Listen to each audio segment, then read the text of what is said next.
Ronnie Rice, and I'm about to guide you on an extraordinary journey. We're unearthing the lost tapes of Rock Over America's founder, so get set to uncover the hidden gems of music world in my show, Uncover the Lost Tapes of R.O.A.'s Video Vault.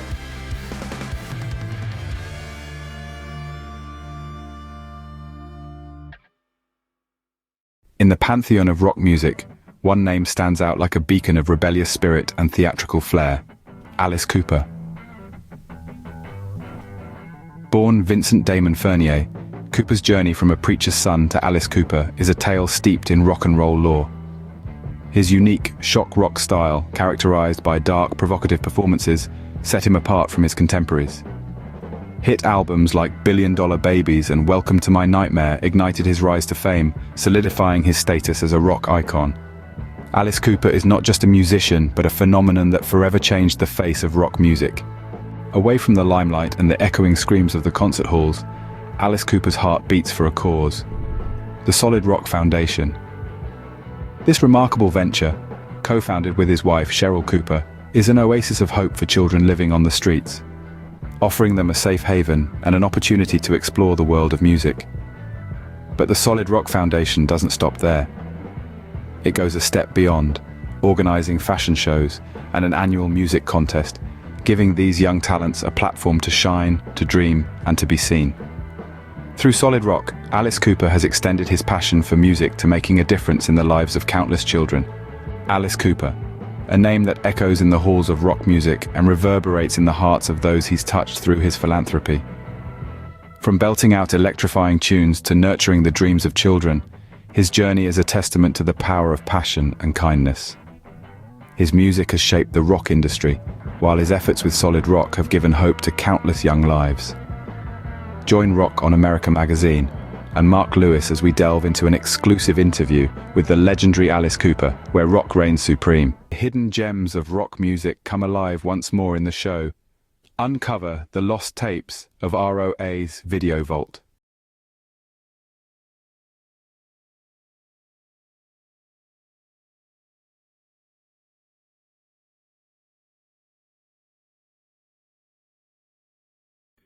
Hi, this is Mark with Rock Over America Magazine, and today I have the absolute pleasure to interview a gentleman who needs no explanation. Without further ado, is Alice Cooper. How are you doing, Alice? Good. How are you? I'm doing good. It's a pleasure. I really.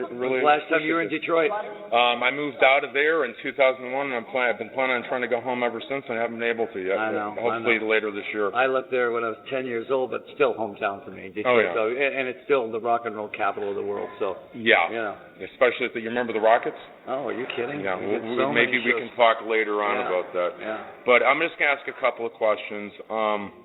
No math, okay? No math, no problem. No Chinese algebra or anything okay. like that. Oh, that's question number 2 is Chinese algebra. Okay. First of all, when you started doing this, when you started doing the shock rock element of things, did you realize that you're going to have that much of an impact? Well, I don't think that you get that impact until you have the hit records. When you have a hit record, then suddenly the impact that you had is 10 times more explosive. Right. Because now you're on the radio every hour. Right. And they have to take you seriously now. Before that, they can almost write you off as being, well, that's quirky, and that's something that we can, isn't that nice, it's sweet, oh, isn't that good, they're doing rock and roll and theater and all that, yeah. And then when all of a sudden you have that hit record, then they have to take you very seriously, because now you're generating money for everybody. And if you have 5 or 6 hit records in a row, then you're taken very seriously. And then what you're doing is not just an act, it's a movement. Right. Because all of a sudden, kids on the street are starting to dress like this guy. And they're starting to, So that's really what happened with us. And I've got just 2 more questions, and I won't have a lot of time tonight.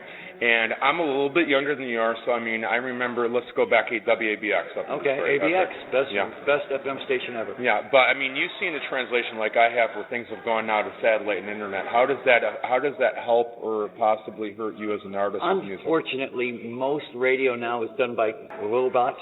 Right. I have my radio show that I do, Nights with Alice Cooper. I'm on 160 stations around the world, and I do pure ABX type of. Right, I know. I've heard the show before. When they asked me to do it, they said, Dick Clark. He says, if you were going to do an FM show, what would it be? And I would say I would take it back to 1970. It was all free format. Where the DJ plays what he wants to play, talks about what he wants to talk about. And the thing I had that was good was the fact that I knew everybody I played. Every single band that I was playing, I had a relationship with. So I could tell stories about all those guys. So, and the guys in the bands loved the fact that I would tell the stories. It was like I was telling them stories nobody would ever hear. And so, do you see a difference with like the advent of satellite radio and things as opposed to like back in the day? It's sort of like everybody thinks, well, now that it's satellite, you can get away with everything, and cable and all this, you can get away with more. I'm not interested in getting away with anything. I'm more interested in playing music that got lost.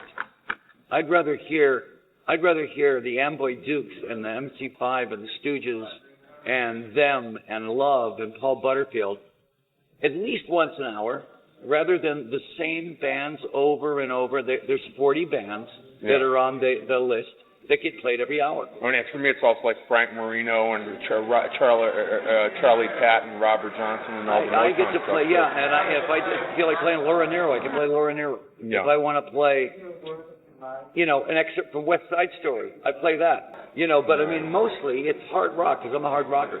Yeah, and I've heard the show a couple of times. Yeah. I've been able to hear it, and he does a really good job. That reminds me of growing up as a kid. It's a throwback to really good rock and roll radio. Can I do two more? Because we got okay.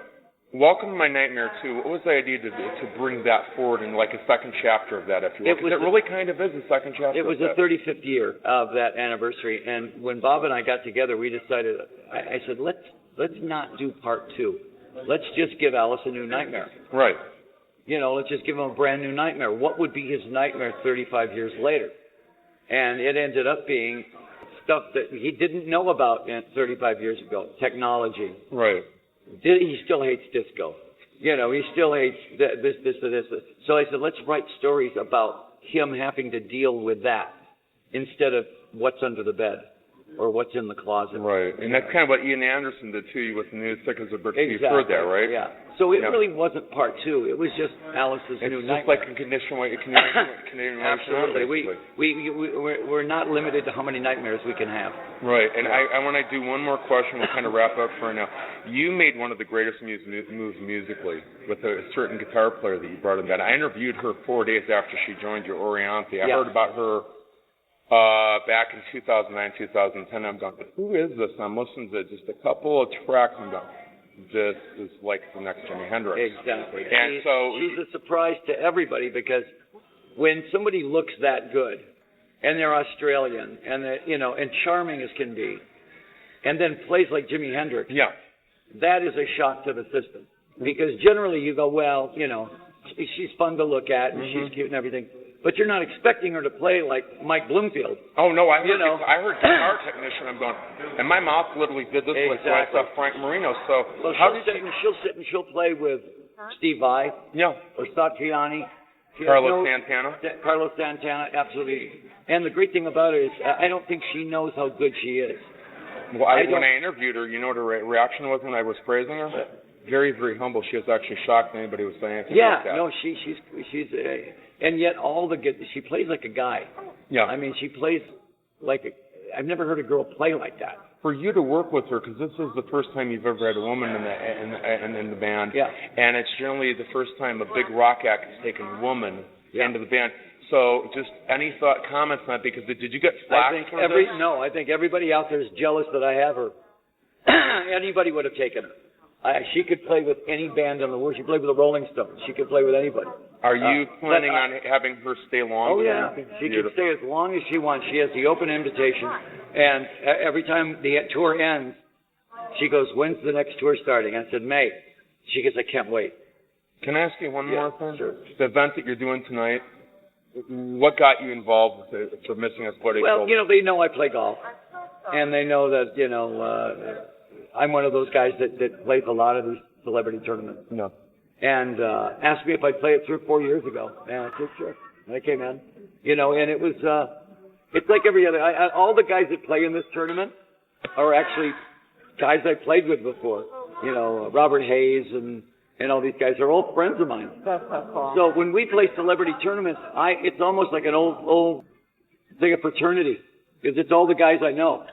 Yeah, so it's great. It's really great to play for it. And anytime you can play golf and help kids, well, that's the perfect combination. I'm sorry about that. That's extremely embarrassing. That was my phone. Oh, I have a question. What's your favorite thing to do when you're not, when you left alone besides golf? Well, I have a thing called Solid Rock Foundation, which is getting kids out of gangs and into bands. And we've been going 13 years now. We have a big center in Phoenix. Takes a lot of my time because we go to Cheryl teaches dance down there. I'm starting a lyric writing class because rap is lyric. I mean, and a lot of these kids are really deep in street kind of rap. So I just come in and I say, okay, if you can do a rap song, let's put a melody to it and make a song out of it. And I said, it doesn't matter what you're saying. What matters is how do we marry it to a chord structure and turn it into a song rather than just a song and you talk over it. Let's put melody to it. But these kids are interested. One kid will come in at 3 o'clock, school's out, and they come in and he'll do guitar for a half an hour, drums for a half an hour, bass for a half an hour. These kids, all they want to do is learn music. If they're not in there, they're on the street, and they're exposed to every kind of drug there is. So we'd rather have them in here learning music. And it works. We get 100 kids a night and down at Solid Rock.